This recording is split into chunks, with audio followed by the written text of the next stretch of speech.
Il-viċi kap Nazzjonalista David Agius iddefenda lid-deputat Nazzjonalista Toni Bezzina li ġie ikkundannat mill-qorti dwar l-iskandlu tax-xogħlijiet privati li saru fil-Każin Nazzjonalista taż-Żurrieq.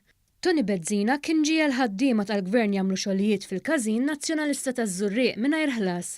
Bil-qorti sabet ukoll li Toni Bezzina kien ġie ħaddiema jiffirmaw dikjarazzjoni sabiex jiġħdu li jagħmlu dawn ix-xogħlijiet. Aġir li ġab l-istmerrija tal-qorti tal-appell li mhux biss ikkonfermat is-sentenza tal-ewwel qorti, iżda qalet li Bezzina għandu jaraf li żbalja u anqas ma jagħmilha tal-vittma ikun aħjar.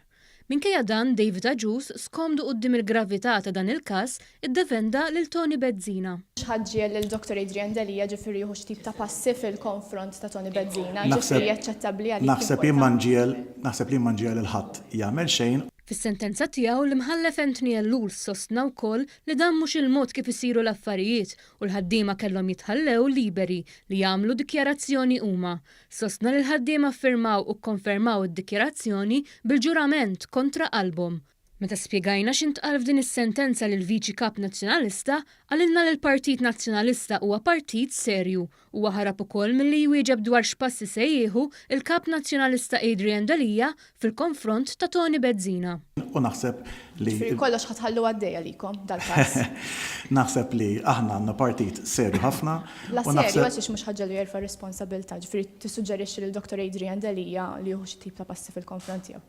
Naħseb dak li ngħidin id-Dr. Delia jibqa' bejni u bejn Dr. Delia. Intant, għal jum ieħor il-kap Nazzjonalista Adrian Delia reġa' ma derx quddiem il-ġurnalisti sabiex ikun hu li jwieġeb il-mistoqsijiet brabta ma' dan il-każ skandalus.